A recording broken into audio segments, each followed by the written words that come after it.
Hi there folks, this is Brock Chart back at you with another pop tutorial. This one is Dance Dance Dance from Five Finger Pop Book 2. And a little background about this piece. I absolutely love Lady Gaga's very first couple of albums there, especially like Fame Monster. Was just a lot of fun. Just very upbeat, poppy dance, very heavy, like cool synth stuff, and just full of like earworms that'll just be like stuck in your head for weeks. And so this tune is kind of a nod to some of those on that record. I would definitely recommend. It's just a blast. Like if you have like a cool keyboard like synth setting or something, definitely have fun with this one on there. And so yeah, let's go ahead and get started. So this one for our intro, we're kind of doing everything in parallel tenths. And so your right hand one is going to be on E. And I'm looking ahead, and I do see that we have a black key coming up, and so I'm just going to look ahead and go ahead and prepare for that. One less thing I got to worry about. So my 2 is going to be on this F sharp here in my right hand. My left hand 5 is going to be on C, below middle C. And I do look ahead, and I see an F sharp coming up in that next bar, so I'm just going to go ahead and already have those on my black keys, and I'm ready to go. So, and yeah, very poppy, kind of driving, energetic, bouncy. And so, yeah, everything is in parallel. So they're all going the same direction.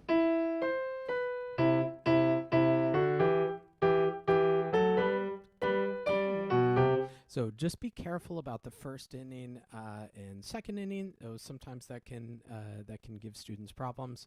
But yeah, whenever you're doing parallel sort of playing like this, I'm right-handed, and so my left hand is sometimes a little slow.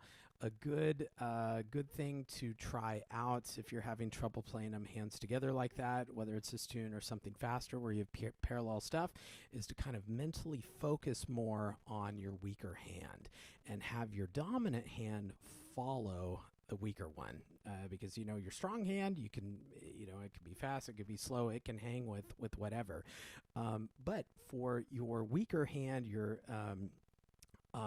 can have that kind of be the leader, and everything seems to line up a lot better. So that can be a good practice strategy when you're doing this. And we'll take the second inning here.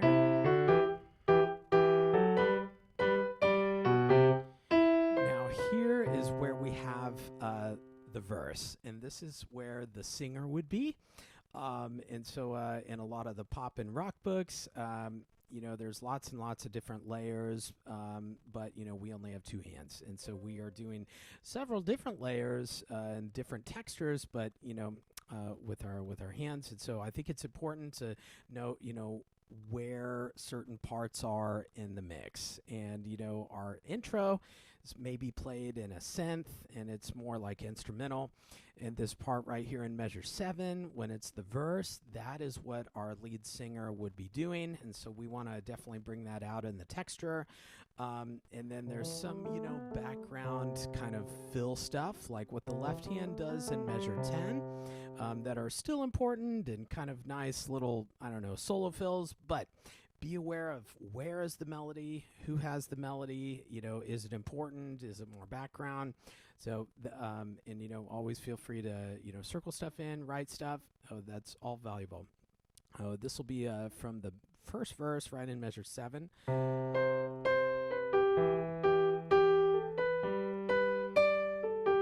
then the left hand has this kind of cool figure here that's all like eighth notes, and so I'm kind of arpeggiating like a C chord, and then I'm crossing over with my 2, under with my 1, and then going right back down. And so the tricky thing, you can even just loop that, is starting on that G, crossing over to the A, under to the B, A, and then back to G, and we're in the same hand position.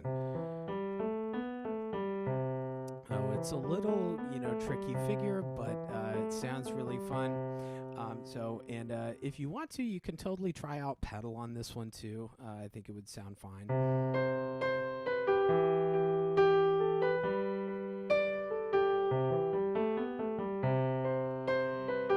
So this is very similar. Now here, right in measure 14 is kind of like the second half of the verse. We've already had our first statement, and the next part is usually kind of a contrasting theme. The first part, right in measure 7, is more like a major, happier sound. And right here in measure 15, it's very similar, like ideas and rhythms, but we switch more to a minor tonality. And we start that with this left hand kind of descending pickups right in measure 14, so don't be afraid to really bring that out.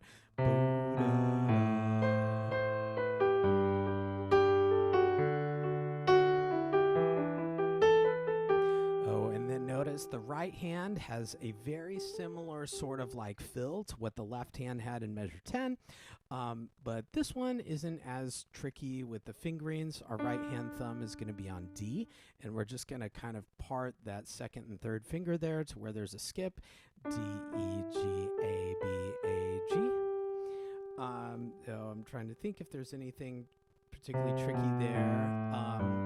Right in measure 17, we got to make sure that you bring your left hand up a step to this 2 on D, and then we're good to go.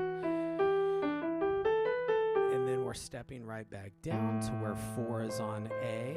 And I have fingerings marked for all those, so those are just suggestions for you.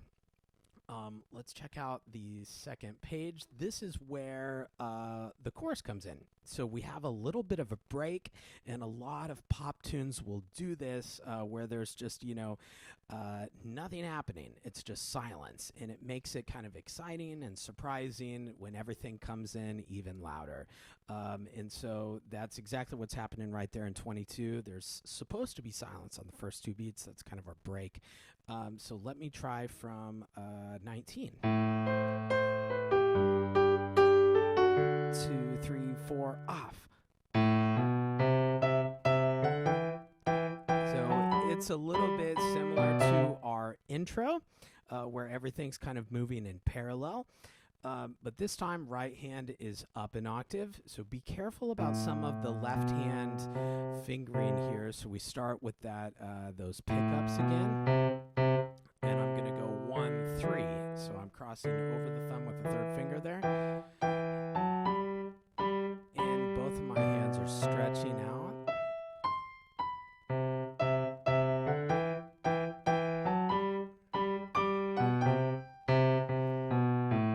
It's very similar here, and this is kind of like 31 is very similar to 15. So just right hand is up that octave. And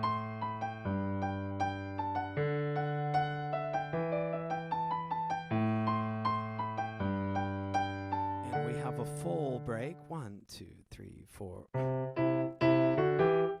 And this is kind of our outro, and it's very similar to the beginning, but just a little bit different. Instead of going, where the right hand goes up a little bit higher, it's just kind of staying on this C and E, D, F, E, G, and then back down over and over again. So watch out for articulations there. And then, if you'd like to slow down on just that very last measure, then you can. So totally fine if you do that. And I think that'll do it for Dance, Dance, Dance. So thank you so much for tuning in. I hope this helps, and hope that you have fun with the tune. I'll see you next time.